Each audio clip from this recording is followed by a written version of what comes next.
اور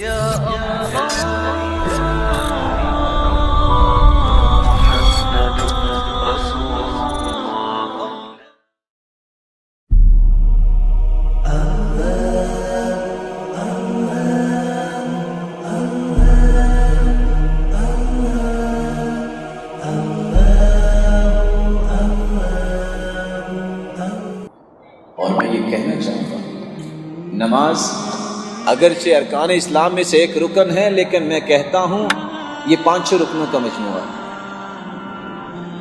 جس کے پاس زکوٰۃ کا نصاب نہیں، زکوٰۃ اس پہ ساقط ہوتی ہے کہ نہیں ہوتی؟ وہ زکوٰۃ دیتا ہی نہیں، کیونکہ اس کے پاس اتنا مال نہیں۔ ایک بندہ بیمار ہے، روزہ اس پہ فرض ہے، ساقط ہو گیا۔ جو مستطیع نہیں، جس کے پاس مال نہیں ہے، اس پہ حج بھی ساقط ہے، فرض نہیں ہوا۔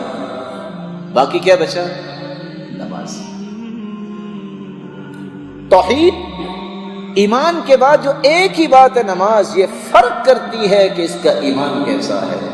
جس والد کو، جس والدہ کو اس بات کا احساس نہیں ہے کہ میرے بچوں کی نماز کیسی ہے، اس کو اللہ کے سامنے 2 رکعتیں پڑھ کے گناہوں کی معافی مانگنی چاہیے کہ اللہ تعالیٰ نے ہمیں محروم کیوں کیا ہے۔ اور امام غزالی نے سچ کہا تھا کہ کبھی نہ کہا کرو کہ میں بے نماز ہوں، یہ کہا کرو میں اتنا بدبخت اور بے نصیب ہوں کہ اللہ نے مجھے اپنے سامنے کھڑا ہونے کے لائق ہی نہیں سمجھا۔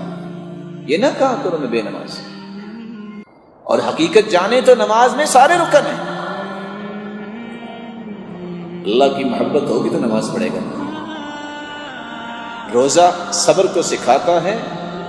جب بھی انسان کی کیفیت بیماری کی ہو یا شدت کی ہو، نماز پڑھے گا تو روزے کی کیفیت بھی اس کے اندر آ گئی۔ زکوٰۃ صرف مالی نہیں ہے، زکوٰۃ کی قسمیں ہیں، عقل کی بھی زکوٰۃ ہے۔ علی رضی اللہ تعالیٰ عنہ کہا کرتے تھے کچھ لوگ مال کی زکوٰۃ دیتے ہیں لیکن عقل کی زکوٰۃ نہیں دیتے۔ پوچھا وہ کون سی زکوٰۃ ہے؟ آپ کسی بے وقوف کی بات کو سن کے مسکرا دینا اور برداشت کر لینا، یہ عقل کی زکوٰۃ ہے۔ بہت کم لوگ دیتے ہیں۔ التحیات للہ والصلوات والطیبات، نماز جب پڑھے گا قولی عبادت بھی، ہر قسم کی پاکیزگی اس کو ملتی ہے۔ اور حج کا مطلب ہی قصد کرنا ہے۔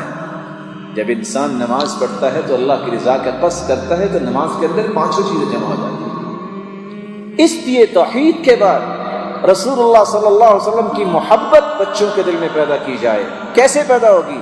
سیرت کی باتیں بتائیں، لیکن سیرت کی باتیں کون بتائے گا؟ جس نے خود پڑھی ہوں گی، جس نے خود سنا ہوگا، جس نے خود سمجھا ہوگا۔